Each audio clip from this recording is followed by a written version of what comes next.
Hello everyone, welcome back to this channel. In this video, I will show you the easy and clear steps on how to disable mute all notifications Microsoft Teams on computer. So how to disable mute all notifications Microsoft Teams on computer? Make sure you keep watching this video until the end. Let's get started right away. Firstly, just go straight to Microsoft Teams on your computer or laptop.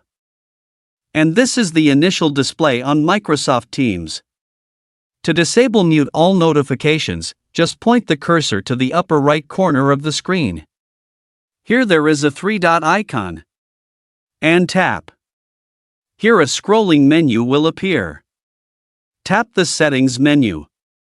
Now here you are in the Settings menu. Enter the Notifications and Activities menu.